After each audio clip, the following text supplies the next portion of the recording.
Parking മുഖ്യ വിഷയമാണ് ചേർത്തല. നഗരസഭയുടെ നേതൃത്വത്തിൽ ക്യാമറ പല സ്ഥലത്തും ഈ എക്സ്റേ ഉൾപ്പെടെ പല സ്ഥലത്തും സ്ഥാപിച്ചിട്ട് അതൊന്നും പ്രവർത്തന സജ്ജമല്ല. പെട്ടെന്നുള്ള തീരുമാനങ്ങളും പെട്ടെന്നുള്ള വികസന പ്രവർത്തനങ്ങളും പലപ്പോഴും പിന്നോട്ടടി ചെയ്തിട്ടുണ്ട്. ചേർത്തല നേരിടുന്ന പ്രധാനപ്പെട്ട വിഷയങ്ങളിലൊന്ന് മാലിന്യ പ്രശ്നം തന്നെയാണല്ലോ. ഒട്ടനവധി വെല്ലുവിളികൾ നേരിടുന്നുണ്ട്. അവിടെ കക്കൂസ് മാലിന്യം ഉൾപ്പെടെ കൊണ്ട് തള്ളുന്നതും പലപ്പോഴും പതിവായിട്ടുണ്ട്. ചേർത്തലയെ സംബന്ധിച്ച് ഇല്ല എന്ന് തന്നെ വേണമെങ്കിൽ പറയാം. നമസ്കാരം. ഇന്ന് നമ്മോടൊപ്പമുള്ളത് ചേർത്തല നഗരസഭയുടെ പുതിയ അധ്യക്ഷനായി തിരഞ്ഞെടുക്കപ്പെട്ട എസ് സോബിനാണ്. നമസ്കാരം. നമസ്കാരം.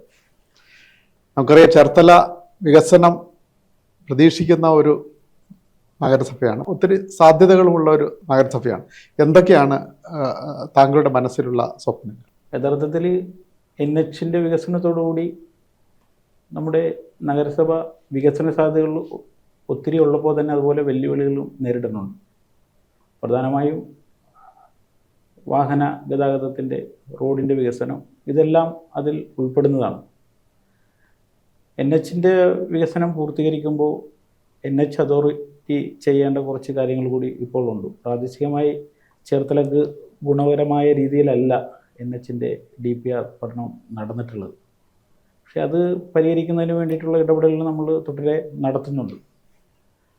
എറണാകുളം പോലുള്ളൊരു സിറ്റിയിൽ നിന്ന് കുറേ അപ്പർ ക്ലാസ് ഫാമിലികൾ ഇങ്ങോട്ട് ചേക്കേറാനുള്ള സാധ്യതകൾ വളരെ കൂടുതലാണ്. അതുപോലെ തന്നെ ഇവിടുന്ന് നിരന്തരം ജോലി ആവശ്യത്തിനായി എറണാകുളത്തേക്ക് പോകുന്ന ഒട്ടനവധി തൊഴിലാളികൾ ഉൾപ്പെടെയുള്ള ഒട്ടനവധിയായിട്ടുള്ള ആളുകളുണ്ട്. ഇവർക്കൊക്കെ എന്തുകൊണ്ടും ചേർത്തല എന്നുള്ളത് വികസിച്ചു കൊണ്ടിരിക്കുന്ന ഒരു നാടായി മാറേണ്ടതുണ്ട്.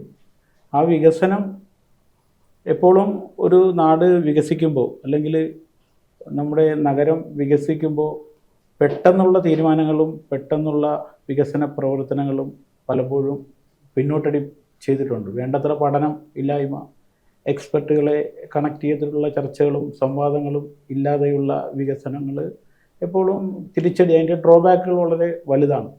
ഇതെല്ലാം കൂടി പ്രധാനമായിട്ടും ഇതിൻ്റെ എല്ലാം എന്ത് വികസനം നടത്തുമ്പോഴും വിശദമായിട്ടുള്ളൊരു പഠനം പ്രധാനമാണ്. DPR ഉൾപ്പെടെയുള്ള പഠനം അനിവാര്യമാണ്. അല്ലെങ്കിൽ ആ വികസന പ്രവർത്തനങ്ങൾ കൊണ്ട് നമ്മൾ ഉദ്ദേശിക്കുന്ന രീതിയിലേക്ക് നഗരം വന്നു, അല്ലെങ്കിൽ നഗരം വികസിക്കണമെന്നും ഇല്ല. നേരെ തിരിച്ചായിരിക്കും അതിൻ്റെ അനുഭവങ്ങളുണ്ടാകും. സോ നഗരാസൂത്രണത്തിൽ പ്രഗത്ഭരായിട്ടുള്ള എഞ്ചിനീയർമാരുണ്ട്. അവരുമായിട്ടുള്ള സംവാദങ്ങൾ, അവരെ കണക്ട് ചെയ്ത് പല വിധത്തിലുള്ള എല്ലാ തരത്തിലുള്ള ആളുകളുടെയും അഭിപ്രായങ്ങൾ തേടുക എന്നുള്ളത് ഇതിൽ പ്രധാനമാണ്. താങ്കൾ സൂചിപ്പിച്ച ഈ ചേർത്തല കുറേ വെല്ലുവിളികൾ നേരിടുന്നിട്ട് പരിമിതികളുണ്ട്. ഇതിനുള്ളിൽ നിന്നുകൊണ്ട് കൊച്ചിയുടെ ഒരു ഉപഗ്രഹ നഗരമായി ചേർത്തല മാറും എന്ന് കേൾക്കാൻ തുടങ്ങിയിട്ട് ഒത്തിരി നാളായി. പക്ഷെ അങ്ങനെ കൊച്ചിയുടെ ഉപഗ്രഹ നഗരമായി മാറാനുള്ള സാധ്യത ചേർത്തലയ്ക്കുണ്ടോ? ചേർത്തലയ്ക്ക് പ്രത്യേകിച്ച് ഒത്തിരി പരിമിതികളുണ്ടല്ലോ. കാരണം കുടിവെള്ളത്തിൻ്റെ പ്രശ്നമുണ്ട്, അതേപോലെ തന്നെ വെള്ളക്കെട്ടിൻ്റെ പ്രശ്നമുണ്ട്, ജലജന്യ രോഗങ്ങൾ കൂടുതലുള്ളൊരു പ്രദേശമാണ്, അതുപോലെ തന്നെ മാലിന്യ പ്രശ്നങ്ങളുണ്ട്. ഇങ്ങനത്തെ നിരവധി വെല്ലുവിളികൾ താങ്കൾ നേരത്തെ സൂചിപ്പിച്ചതുപോലെ ഉണ്ടല്ലോ. അതൊക്കെ അങ്ങനെ പെട്ടെന്ന് പരിഹരിക്കാൻ പറ്റുന്നതാണോ? പെട്ടെന്ന് ശ്രമിച്ചാൽ നമുക്ക് എല്ലാ ജനവിഭാഗങ്ങളുടെയും പിന്തുണ, രാഷ്ട്രീയ വ്യത്യാസമില്ലാതെ എല്ലാവരും ഒന്നിച്ച് ചെയ്യുന്ന ഇത് നടക്കാവുന്ന കാര്യമേ ഉള്ളൂ. ഇപ്പോൾ ഈ പറഞ്ഞതുപോലെ ചേർത്തല ഏറ്റവും കൂടുതൽ പുറത്തറിയപ്പെട്ടിരുന്നത് ഇവിടെ ജലജന്യ രോഗങ്ങൾ, കൊതുക് പരത്തുന്ന രോഗങ്ങൾ, ഇതെല്ലാം ഏറ്റവും പെട്ടെന്ന് വരുന്നത് ചേർത്തലയെ പോലുള്ളൊരു നഗരത്തിലായിരുന്നു കുറച്ച് മുമ്പ് വരെ. പക്ഷേ അതിന് ഇപ്പോൾ ഈ ബഡ്ജറ്റോടുകൂടി നഗരസഭ അവതരിപ്പിക്കുന്ന ബഡ്ജറ്റിൽ ചിലപ്പോൾ ഒരു ചർച്ച ഉയർന്നു വന്നിട്ടുള്ളത് ആരോഗ്യ ബഡ്ജറ്റ് കൂടി അവതരിപ്പിക്കണം എന്നുള്ളൊരു കാര്യമുണ്ട്. ചിലപ്പോൾ ചർച്ചകളൊക്കെ നടക്കുന്നുണ്ട്. ആരോഗ്യ ബഡ്ജറ്റിൽ ഒരു 5 വർഷമായിട്ട്, ഒരു വർഷം എന്താണ് നമ്മൾ ഇവിടുന്ന് ഇല്ലായ്മ ചെയ്യാൻ കഴിയുന്നത്, കൊതുകുകളെയാണെങ്കിൽ അതിനുള്ള പ്രവർത്തനം, അതിനു മുമ്പ് കുടിവെള്ളത്തിൻ്റെ പ്രശ്നം, അങ്ങനെ 4 ഘട്ടങ്ങളായിട്ട് 5 ഘട്ടങ്ങളായിട്ട് നമ്മുടെ നാടിൻ്റെ ആരോഗ്യം വീണ്ടെടുക്കുന്ന പ്രവർത്തനം, ശുചീകരണ പ്രവർത്തനങ്ങൾ, ശുചിത്വം വീണ്ടെടുക്കുന്ന പ്രവർത്തനം. അപ്പോൾ ഏറ്റവും കൂടുതൽ ആളുകൾ താമസിക്കാൻ ആഗ്രഹിക്കുന്ന ഏറ്റവും ശുചിത്വമുള്ള നഗരത്തിലേക്കായിരിക്കും.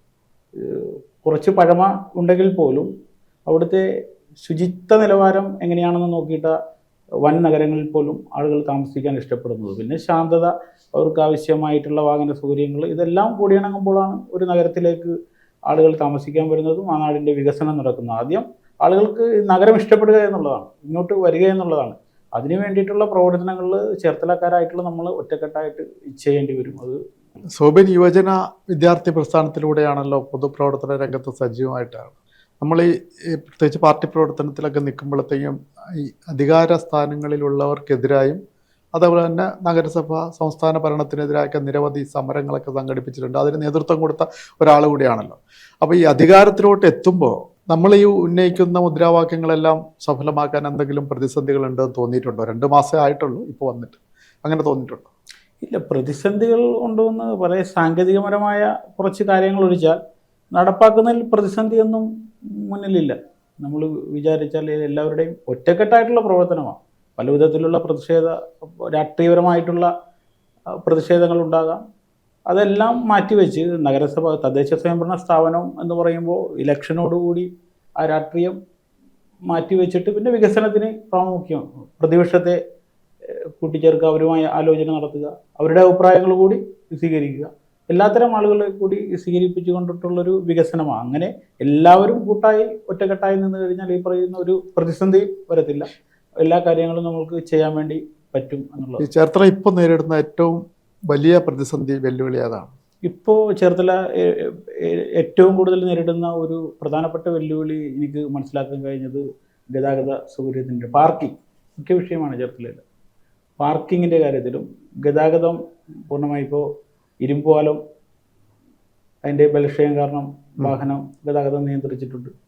അതുപോലെ തന്നെ വാഹനത്തിലൂടെയുള്ള ഗതാഗത സൗകര്യം എങ്ങനെ വർദ്ധിപ്പിക്കാം, അല്ലെങ്കിൽ ബ്ലോക്ക് ഒഴിവാക്കിക്കൊണ്ട് എങ്ങനെ സുഗമമായി നടപ്പാക്കാം, അതാണ് ഏറ്റവും വലിയ പ്രശ്നം നേരിടുന്നത്. പിന്നീട് നേരിടുന്ന ഏറ്റവും യുവജനങ്ങൾ ആയാലും ഏറ്റവും വലിയ ഒരു നമ്മൾക്കൊരു കളിസ്ഥലം, പൊതുവായൊരു കളിസ്ഥലമില്ല.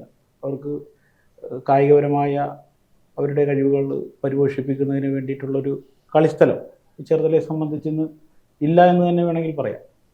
കഴിഞ്ഞ ദിവസം തന്നെ ക്ലബ്ബുകളുടെ നേതൃത്വത്തിലൊക്കെ നിവേദനങ്ങൾ ഒട്ടനവധി കിട്ടിയിട്ടുണ്ട്. ഇതെല്ലാം പഠിച്ചതിന് ശേഷം ആ തരത്തിലുള്ള ഒന്നെങ്കിൽ വാർഡുകളിൽ പല മേഖലകളിലായി 4 മേഖലകളിലായാണ് നമ്മുടെ ഈ നഗരം നിൽക്കുന്നത്. ഒന്ന് എക്സ്റേ, കരുവ, നെടുമ്പ്രക്കാട് പ്രദേശം, ടൗൺ വെസ്റ്റ്, റെയിൽവേ സ്റ്റേഷൻ പ്രദേശം, ഇങ്ങനെ 4ആയി തിരിക്കുമ്പോഴും ഈ 4 സ്ഥലങ്ങളിലേക്കും കളിസ്ഥലങ്ങൾ ഉണ്ടാക്കാൻ വേണ്ടിയുള്ള ശ്രമം നടത്തണം. പൊതുവായിട്ടുള്ള നമുക്ക് പ്രധാനമായും പ്രതിസന്ധി നേരിടുന്ന 2-3 പ്രധാനപ്പെട്ട, ഒന്ന് ചേർത്തല നേരിടുന്ന പ്രധാനപ്പെട്ട വിഷയങ്ങളിലൊന്ന് മാലിന്യ പ്രശ്നം തന്നെയാണല്ലോ. ഇപ്പം ചേർത്തല എന്തുമാത്രം ഫലപ്രാപ്തിയിൽ എത്തി കുറച്ചൊക്കെ മാറ്റം ഉണ്ടാക്കാൻ കഴിഞ്ഞിട്ടുണ്ടെങ്കിൽ പോലും പേസ് കനാലിലോട്ട്, കനാലോരത്ത് പ്രവർത്തിക്കുന്ന സ്ഥാപനങ്ങളിൽ നിന്ന് മലിനജലം ഒഴുക്കുന്നതൊക്കെ നമ്മുടെ ശ്രദ്ധയിലുണ്ട്. പക്ഷേ ഇതെല്ലാം കനാൽ ശുചീകരണം വർഷങ്ങളായി നടക്കുന്നുണ്ട്. പക്ഷേ അതിൻ്റെ ഫോളോ അപ്പ് ഇപ്പോൾ ചേർത്തല എന്ന നിലയിൽ തുടരുന്നുണ്ട് എന്ന് മനസ്സിലാക്കുന്നു. എങ്കിൽ പോലും നമ്മൾ ഉദ്ദേശിച്ച ഫലത്തിലോട്ട് എത്തിപ്പെടാൻ കഴിഞ്ഞിട്ടുണ്ടോ? ഒരു ആശങ്ക നിൽക്കുന്നത് കഴിഞ്ഞ ദിവസം നമ്മൾ കണ്ടു, ഈ മലിനജലം ഈ തൊട്ടിലേക്ക് ഒഴുകുന്നത്. അവിടെ കക്കൂസ് മാലിന്യം ഉൾപ്പെടെ കൊണ്ട് തള്ളുന്നതും പലപ്പോഴും പതിവായിട്ടുണ്ട്. പക്ഷേ ഇതെല്ലാം പിടിക്കുന്നതിന് ആവശ്യമായ ഒരു ക്രമീകരണം, ഇപ്പോൾ ക്യാമറ സ്ഥാപിച്ചു. ചേർത്തല നഗരസഭയുടെ നേതൃത്വത്തിൽ ക്യാമറ പല സ്ഥലത്തും, ഈ എക്സ്റേ ഉൾപ്പെടെ പല സ്ഥലത്തും സ്ഥാപിച്ചിട്ട് അതൊന്നും പ്രവർത്തന സജ്ജമല്ല എന്നാണ് നമുക്ക് മനസ്സിലാക്കാനായിട്ട് കഴിയും. ഇപ്പം തന്നെ എസ് കനാലിൻ്റെ അവിടെ ക്യാമറ വെച്ചിട്ടില്ല. ഒരു മലിനജലം ഒഴുക്കുന്നവരെ കണ്ടുപിടിക്കുന്നതിന് ആ നിലയിലുള്ള ഒരു ക്രമീകരണം കൂടി ഏർപ്പെടുത്തേണ്ടതാണല്ലോ. അത് ക്രമീകരണം ഇപ്പോൾ നൈറ്റ് സ്ക്വാഡ് 3 ദിവസം അത്യാവശ്യ ഘട്ടങ്ങളിൽ ഹെൽത്ത് വിഭാഗത്തിൻ്റെ നേതൃത്വത്തിൽ നൈറ്റ് സ്ക്വാഡ് ഇപ്പോഴും ഉണ്ട്. ഇന്നലെയും നൈറ്റ് സ്ക്വാഡിൻ്റെ പ്രവർത്തനം, വെള്ളക്കെട്ടുമായിട്ട് ബന്ധപ്പെട്ട് നൈറ്റ് സ്ക്വാഡിൻ്റെ പ്രവർത്തനം ഉണ്ടായിട്ടുണ്ട്. അതുപോലെ ഈ ക്യാമറയുടെ കാര്യം അടിയന്തരമായ ഇടപെടലിന് അധികാരികൾക്ക് നിർദ്ദേശം കൊടുത്തിട്ടുണ്ട്. അതിപ്പോൾ ആ ക്യാമറകൾ പലതും ഉപയോഗശൂന്യമാണ്.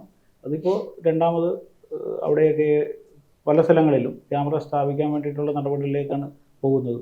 അതുപോലെ തന്നെ ഈ എസ് കനാലിൻ്റെ വിഷയം, എസ് കനാൽ ഒരു പ്രധാനപ്പെട്ട ഒരു പ്രോജക്റ്റായിട്ട് തന്നെ നഗരസഭ കണ്ടിട്ടുണ്ട്. അത് ആലപ്പുഴ മുതൽ ചേർത്തല വരെയുള്ള ഒരു 22 കിലോമീറ്റർ നീണ്ടു കിടക്കുന്ന ഒരു കനാലാണ്. നമ്മുടെ പരിധിയിൽ വരുന്നത് ഗൗരി ഗാർഡൻസ് മുതൽ PSC വരെയുള്ള 8-9 കിലോമീറ്റർ, 5 കിലോമീറ്ററോളമേ മുനിസിപ്പൽ പരിധി വരുന്നുള്ളൂ. ഇതൊരു യോജിച്ചുള്ള അടുത്ത പഞ്ചായത്തുകളും ആലപ്പുഴ മുനിസിപ്പാലിറ്റിയും മണ്ണഞ്ചേരി പഞ്ചായത്തും ഒക്കെ ആയിട്ടുള്ള യോജിച്ചിട്ടുള്ളൊരു പ്രവർത്തനമാണ് അതിൻ്റെ ആലപ്പുഴ വരെയുള്ള കനാലിൻ്റെ വീണ്ടെടുക്കലിന് പറ്റുകയുള്ളൂ. അപ്പോൾ PSC വരെയുള്ള ഭാഗം എന്തായാലും ഈ 5 വർഷത്തിനുള്ളിൽ നഗരസഭ എന്നുള്ള രീതിയിൽ അതിൻ്റെ ശുചീകരണ പ്രവർത്തനങ്ങളും സൗന്ദര്യവൽക്കരണവും നടത്തും. അതിന് പ്രത്യേകം ഒട്ടനവധി വെല്ലുവിളികൾ നേരിടുന്നുണ്ട്. പുറമ്പോക്ക് നിവാസികൾ നിലയിൽ അവരുടെ പുനരധിവാസം സാധ്യമാക്കണം. അതുപോലെ തന്നെ ഒട്ടനവധി വൃക്ഷങ്ങൾ ഇതിൻ്റെ കരകളിലുണ്ട്. ചില സ്ഥലങ്ങളിൽ തോട് ശരിയായ രീതിയിൽ വീതി ഇല്ല റോഡുകളിൽ, അത് വീണ്ടെടുക്കണം. അപ്പോൾ അതുപോലുള്ള ഒട്ടനവധി വെല്ലുവിളികളുണ്ട്. നഗരസഭയ്ക്ക് മാത്രമായി ഒരു ഫണ്ട് കൊണ്ട് ചെയ്യാൻ പറ്റുന്ന പ്രൊജക്റ്റ് അല്ല. സംസ്ഥാന സർക്കാരും കേന്ദ്ര സർക്കാരിൻ്റെയൊക്കെ ഫണ്ട് പ്രയോജനപ്പെടുത്തി മാത്രമേ ഇത്തരമൊരു ഇടപെടൽ നടത്തും. അത് തീർച്ചയായും. ചേർത്തല ഇല്ലാത്തതാണ് ക്രിമിറ്റോറിയം. അപ്പോൾ ഉണ്ടായിരുന്നു, പണിതാണ്, വർഷങ്ങൾക്ക് മുമ്പാണ്, അത് പ്രവർത്തിച്ചിട്ടില്ല. ക്രിമിറ്റോറിയത്തിൻ്റെ വിഷയം അറിയാലോ, പറയണ്ടല്ലോ. ക്രിമിറ്റോറിയം അത് പുനഃസ്ഥാപിക്കും. അത് ഇപ്പോൾ നിലവിൽ ക്രിമിറ്റോറിയം അന്ന് 2004 ഘട്ടങ്ങളിൽ യഥാർത്ഥത്തിൽ വർഷം അറിയില്ല, ആ കാലഘട്ടങ്ങളിലാണെന്ന് ക്രിമിറ്റോറിയം അവിടെ സ്ഥാപിച്ചത്. അന്ന് നമ്മുടെ നാട്ടിൽ ക്രിമിറ്റോറിയത്തിലേക്ക് കൊണ്ടുപോയി ശവം സംസ്കരിക്കുന്ന രീതി വന്നിട്ടില്ല. ഇപ്പോഴും എൻക്വയറീസ് വരുന്നുണ്ട്. പക്ഷെ അത് ഇപ്പോൾ രണ്ടാമത് വീണ്ടെടുക്കുവാനുള്ള പദ്ധതികൾ ആസൂത്രണം ചെയ്തിട്ടുണ്ട്. പൊല്യൂഷൻ കൺട്രോൾ ബോർഡിൻ്റെ ഒരു സർട്ടിഫിക്കറ്റിന് വേണ്ടിയിട്ട് വെയിറ്റ് ചെയ്യുകയാണ്. അവരുടെ സർട്ടിഫിക്കറ്റ് NOC കിട്ടിക്കഴിഞ്ഞാൽ അത് നടപ്പാകും. മറ്റൊരു പ്രധാനപ്പെട്ട കാര്യം, അറവുശാല ചേർത്തല നഗരസഭയ്ക്ക് ഇല്ലല്ലോ. ഏറ്റവും ഇറച്ചിയൊക്കെ കിട്ടുന്നുണ്ട്, അറവുശാല ഇല്ല. അറവുശാല ഒരു ഏറ്റവും പ്രധാനപ്പെട്ട ഘടകമാണ്. നേരത്തെ ഉണ്ടായിരുന്നത് നമ്മുടെ പ്രൈവറ്റ് ബസ് സ്റ്റാൻഡിന് അപ്പുറത്തായിരുന്നു. അത് ഒരു ഘട്ടത്തിൽ മാറ്റേണ്ടി വന്നു, പ്രതിഷേധത്തെയൊക്കെ തുടർന്ന് മാറ്റേണ്ടി വന്നു. ഇപ്പോൾ അറവുശാല ഏറ്റവും ഒരു നഗരത്തിൽ അത്യാവശ്യം വേണ്ട ഏറ്റവും പ്രധാനപ്പെട്ട ഒന്നാണ് അറവുശാല. അതിൻ്റെ പ്രവർത്തനം ഈ കഴിഞ്ഞ പദ്ധതി വെക്കുമ്പോഴും അറവുശാല എല്ലാ പദ്ധതിയിലും പെടുത്തുന്നുണ്ട് നമ്മൾ, പക്ഷേ അത് നടപ്പായിട്ടില്ല. പ്രധാനമായി എതിർപ്പുകൾ ഉണ്ടാകുന്നത് ഒരു കാരണമാണ്. മാർക്കറ്റിനോടനുബന്ധിച്ച് തന്നെ അതിൻ്റെ സാധ്യതകൾ എങ്ങനെയുണ്ടാകുന്നൊരു പഠനം നടത്താൻ വേണ്ടി ഇപ്പോൾ ശ്രമിക്കുന്നുണ്ട്. അറവുശാല എന്തായാലും ഉണ്ടാവും. യുവജനങ്ങളുടെ വിഷയം ഇപ്പോൾ പ്രത്യേകിച്ച് ചേർത്തലയിൽ കളിക്കളമില്ല, അത് വർഷങ്ങൾക്ക് മുമ്പേ ഈ ആവശ്യം ഉയർന്നു വരുന്നതാണ്. തീർച്ചയായും ഇപ്പോൾ ചേർത്തലയുടെ നഗരഹൃദയത്തിലുള്ള ബോയ്സ് സ്കൂളുമായിട്ട് ബന്ധപ്പെട്ട് അവിടെ ഒരു സാധ്യത അതിനുണ്ട്. ഒരു നല്ല സിന്തറ്റിക് ട്രാക്ക് ഉൾപ്പെടെ ഉള്ളൊരു സ്റ്റേഡിയത്തിനുള്ളൊരു പൊതു ഗ്രൗണ്ടിനുള്ളൊരു സാധ്യത അവിടെയുണ്ട്. അത് എത്രത്തോളം ഇടപെടൽ കൊണ്ട് നമുക്ക് വിജയിപ്പിക്കാൻ വേണ്ടി കഴിയുമെന്നുള്ളത് നോക്കണം. തീർച്ചയായും അവിടെ ശ്രമിച്ചു കഴിഞ്ഞാൽ നടക്കാവുന്നതേ ഉള്ളൂ.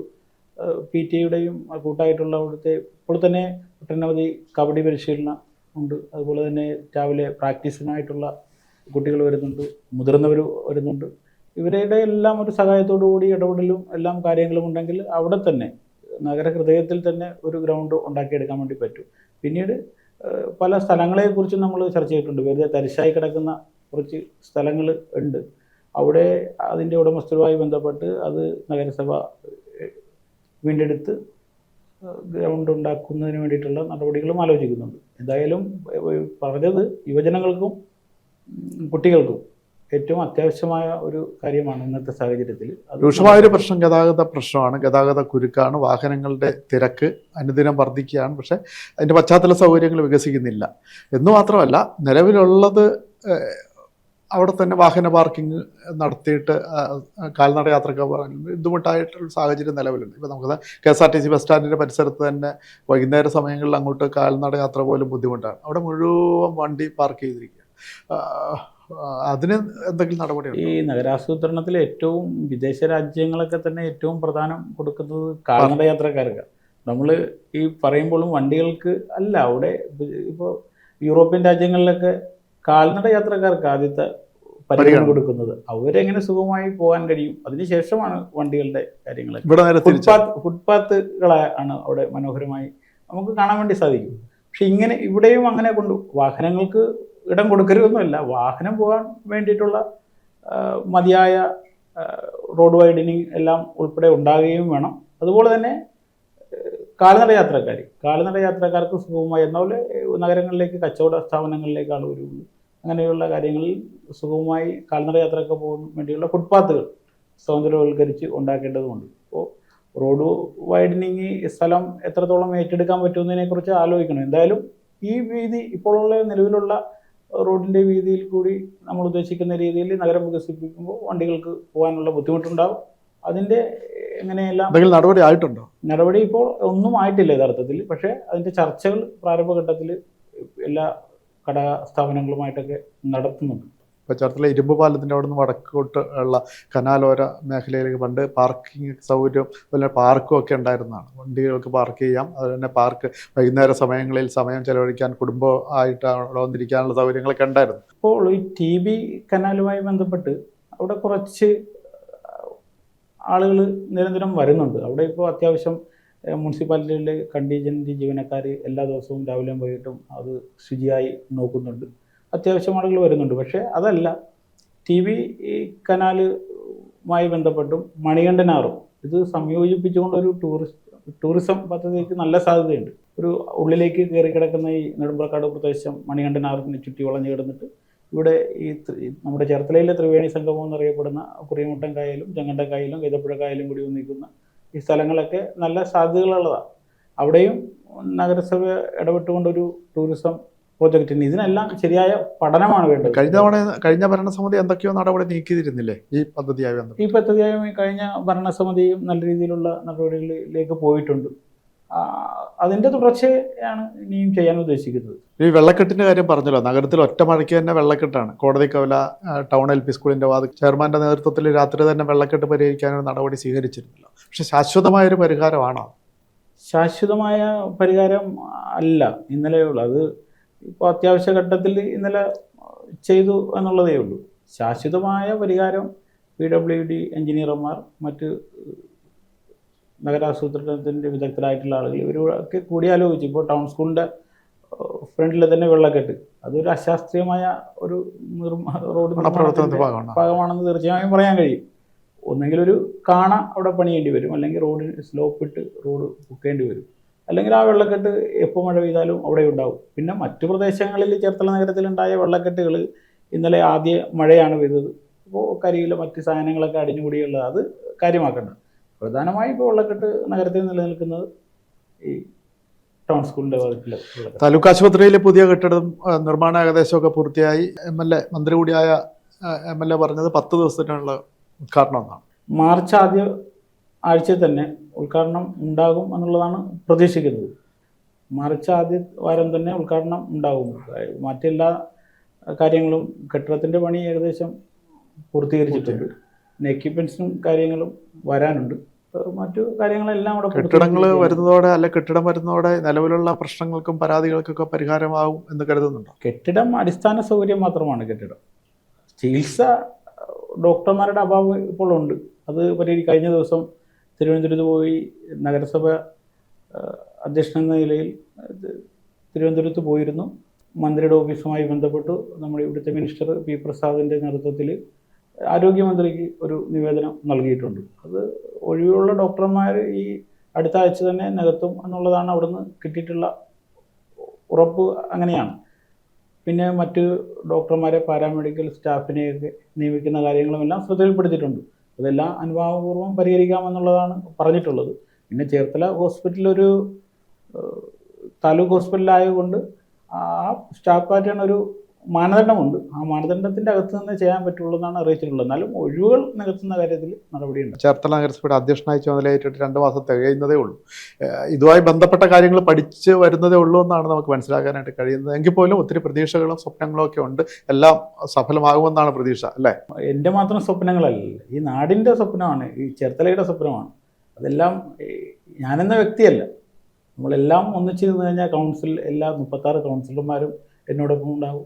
അതുപോലെ ജീവനക്കാരുണ്ടാകും, പൊതുജനമുണ്ടാകും, എല്ലാവരും കൂടിയാണ്. നമ്മുടെ ആരുടെയെങ്കിലും വ്യക്തിപ്രഭാവം കൊണ്ടോ ആരെങ്കിലും ഒറ്റയ്ക്ക് എന്തെങ്കിലും വിചാരിച്ചു ഈ നാട് ഒന്നും നടക്കത്തില്ല. എല്ലാവരും കൂടി ഒന്നിച്ച് നിന്ന് പ്രവർത്തിച്ചാൽ നമുക്ക് ചേർത്തലയെ മാറ്റിയെടുക്കാനായിട്ട് കഴിയും, പറ്റും, ഉറപ്പാണ്. അദ്ദേഹം നമ്മളോട് പങ്കുവച്ചത് നിരവധിയായ കഴമ്പുള്ള ഒത്തിരി ഗുണകരമായ മാറ്റത്തിനുള്ള ഒരു സങ്കല്പമാണ്. എല്ലാ ആശംസകളും. നമസ്കാരം.